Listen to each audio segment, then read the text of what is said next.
Bienvenidos correlones, estamos en el circuito de Fujimi Kaido de noche en la serie de solo Subaru BRZ 2013.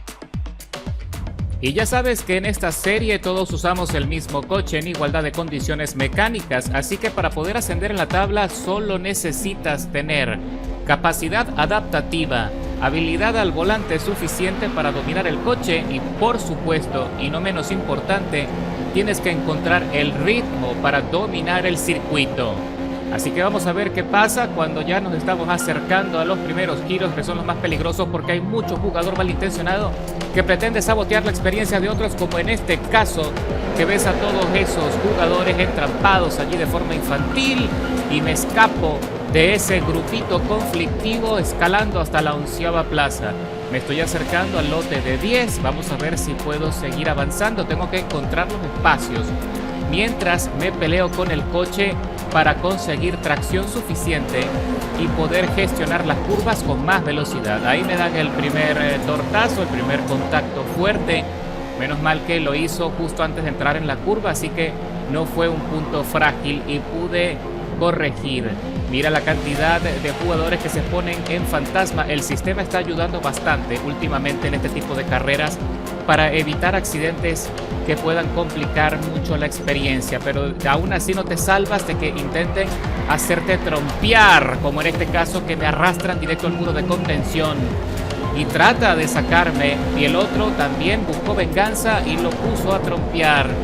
Así que señores, con eso, haciendo a la 6ª plaza y estoy consiguiendo velocidad, estoy consiguiendo buen ritmo, a pesar de las complicaciones y de los golpes. En este circuito ya sabes que lo más importante es siempre atacar las curvas de afuera hacia adentro y mantener la tracción todo lo que te pueda permitir el coche. Estamos usando el compuesto deportivo, que también complica un poco precisamente la gestión de la adherencia o buscar la tracción. Se hace un poco complicado porque es muy fácil derrapar. De hecho, no sé si te has dado cuenta, pero la mayoría de los coches de Fórmula Drift usan el compuesto deportivo de fábrica y de esa manera pues se consigue un buen balance para poder hacer los derrapes o los deslizamientos en las curvas sin mayor complicación. Me estoy acercando a la 6ª plaza, le arrebato la posición justo antes de entrar en el túnel, trato de posicionarme desde el centro, salgo con buen impulso engranando 4ª y con mucha velocidad. Me estoy acercando a RT Destroyer, que va en la 4ª plaza y está teniendo también dificultades. Está frenando muy temprano en las curvas y eso pues por supuesto me está dando la ventaja de poder alcanzarlo rápidamente. ¡Upa! Allí el compañero Luke Nuken 5641 me asomó la trompa, pero menos mal que no me chocó, que no me impactó, porque si no hubiese sido peligrosísimo justo allí en la rotación. Un toquecito allí y es muy probable que hubiese perdido el control. Así que ahora tengo que mantener la calma, tengo que esperar el momento, el espacio adecuado para poder superar a RT Destroyer. En este sector es un poco complicado porque la potencia, al ser la misma, los coches responden en la subida de forma igualitaria, así que tengo que siempre buscar el mejor momento, como en este caso que me voy por fuera.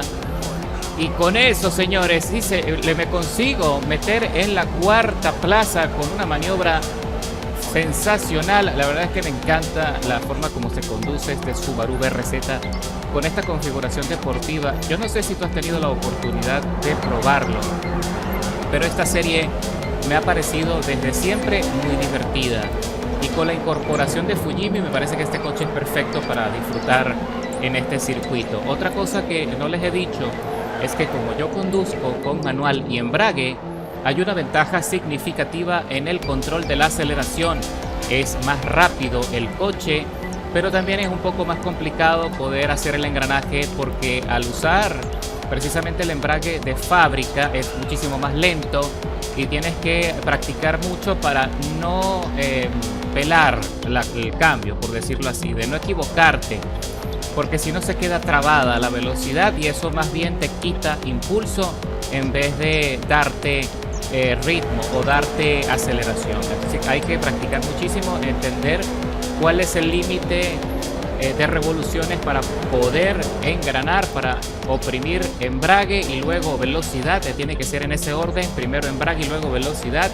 No es algo que se pueda hacer en simultáneo como pasa con los coches de carreras, como en la fórmula, perdón, en la clase GT3, en la clase GT2, que son coches que vienen con embrague de carrera. No, aquí tienes que hacerlo muchísimo más lento y en orden para que pueda entrar en la velocidad y te dé ese impulso de aceleración sin perder momentum. Así que vamos a ver qué pasa cuando ya estoy persiguiendo la estela de UKJ1618. Estoy tratando de precisamente aprovechar la aceleración en la subida para marcar un poco más de velocidad. El compañero se va directo a la barda, a la trampa, o al mejor dicho al borde del asfalto, y se le complica mucho la transferencia, y eso me ayuda a acercarme lo suficiente como para ya empezar a atacar y ponerlo nervioso. Trato de, eso sí, dar toques en los frenos porque no quiero impactarle, no quiero chocarlo, quiero que él se sienta presionado, pero que él solito cometa errores, como en este punto. Me voy por fuera, hago la transferencia y roto con más impulso en grano tercera, y con eso entro ya en el descenso, metido en el podio. Speedy Squirter es el que va en la segunda posición. El líder se escapó más de 11 segundos, cosa que es válida considerando que va solito allí en la punta. Uy, ahí me equivoqué y reboté con el filo del muro y me complicó un poco allí la estabilidad del coche, pero hemos podido sobrevivir. Afortunadamente hubiese sido catastrófico y muy probable hubiese perdido la posición, hubiese tenido que regresar a la persecución de UKJ.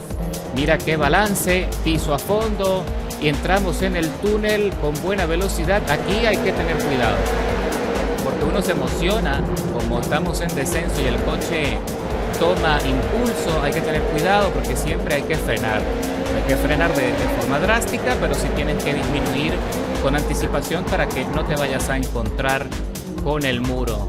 Y aquí empezamos ya el descenso en la etapa del circuito más amplia.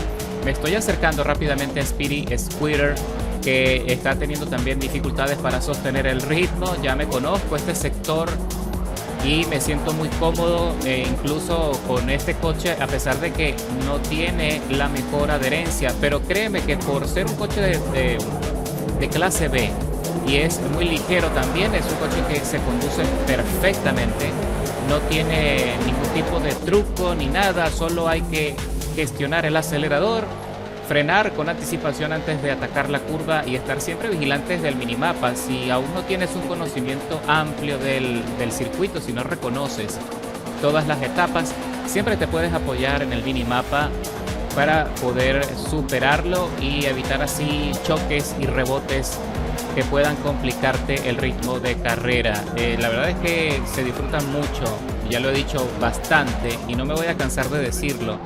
Conducir en este juego sin ayudas, sin asistencias, ni en el coche o el asistente de trazada, me parece idóneo. O sea, me parece la mejor experiencia que se puede disfrutar, porque de hecho se siente muy bien poder llegar al podio cuando casi todos los jugadores en la parrilla utilizan todos los sistemas de ayuda para apoyarse y así tratar de conseguir un buen ritmo de carrera. En este caso, siento que tiene muchísimo más mérito, modestia aparte, de llegar a la punta sin ningún tipo de asistencia. Así que siempre los invito y trato de inspirarlos para que lo intenten, practiquen siempre en solitario primero antes de aventurarse a las carreras del multijugador, y concéntrense en un coche, principalmente en una clase. Siempre les recomiendo empezar desde abajo. Pueden buscarse un clase B o un clase C, de hecho, y a medida que vayan dominando esa velocidad y vayan dominando la categoría y los circuitos y se vayan aprendiendo los circuitos, pueden ir subiendo de categoría y de potencia.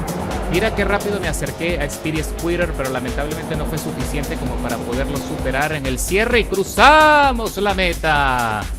Metidos en el podio después de 9 minutos 22 de contienda, escalando 10 posiciones con un tiempo de vuelta muy bueno de 9 minutos 17 211 milésimas a pesar de los choques y los encontronazos y los errores también. No podría estar más contento.